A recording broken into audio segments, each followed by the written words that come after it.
ఇరాన్‌కి, ఇండియాకి తరతరాలుగా సంబంధాలున్నాయి. హర్ముజ్ జలసంధి వచ్చి ఆడ పెట్రోల్, డీజిల్, క్రూడ్ ఆయిల్‌ని సరఫరా చేసుకునే పరిస్థితుల్లో ఇలా చర్చ జరుగుతా ఉంది.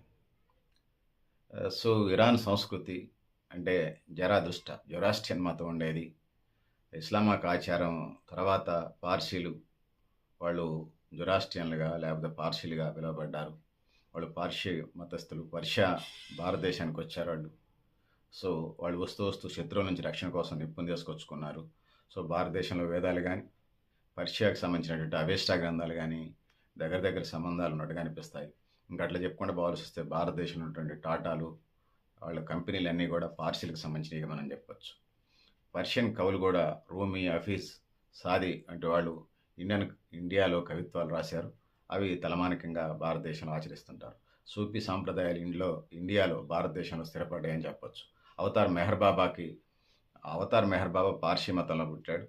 ఆయన ఇండియాలో చాలా ప్రాధాన్యత కలిగినటువంటి పర్సనాలిటీగా మనకు తెలుసు. సత్యసాయి బాబా అంత ఈక్వల్ లెవెల్‌గా ఉంటది.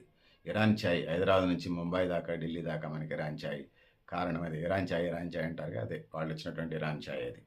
వాళ్ళది ఇరాన్ చాయ్. మనం తాగే టీ వేరు, వాళ్ళు తాగేటి వేరు. సో, తాగేటోళ్ళు తాగుతారు, తాగనోళ్ళు తాగరు. ఇరాన్ చాయ్ యొక్క ప్రాధాన్యత అయితే అది. ఈ వ్యాపారం కూడా వచ్చినప్పుడు వాణిజ్య వ్యాపారాలకు సంబంధించి ఓడరేవులకు సంబంధించి వచ్చినప్పుడు బందర్ అబ్బాస్ ఓడరేవు నుంచే వాణిజ్య వ్యాపారాలు జరుగుతున్నాయి. పర్షియన్ గుర్రాలు, మంచి ముత్యాలు, పరిమళ ద్రవ్యాలు ఆ అబ్బాస్ ఓడరేవు నుంచి పర్షియాకి, ఇండియాకి అంటే ఇరాన్‌కి, ఇండియాకి వాణిజ్య వ్యాపార సంబంధాలు కలుగుతూ ఉండేవి. కొనసాగుతూ ఉండేవి. సో, భౌగోళికంగా, రాజకీయంగా ఒత్తిళ్లున్నా కూడా ఇరాన్‌కి, ఇండియాకి సంబంధించి వాణిజ్య, వ్యాపార సంబంధాలు కొనసాగుతూ ఉన్నాయి. ముడి చమురుకు సంబంధించి జలసంధి టాపిక్ వచ్చినా కూడా ఇరాన్, ఇండియా ఎప్పుడూ ఫ్రెండ్స్‌గానే ఉన్నారు. భవిష్యత్తులో ఇది కొనసాగుతుంది. వ్యూహాత్మకంగా చూసినప్పుడు కూడా చైనాని, పాక్‌ని కట్టడి చేయాలంటే ఇరాన్‌కి, ఇండియాకి స్నేహ సంబంధాలు అవసరం. 2 దేశాలకు సంబంధించి ఇది పరిస్థితి మిత్రులారా.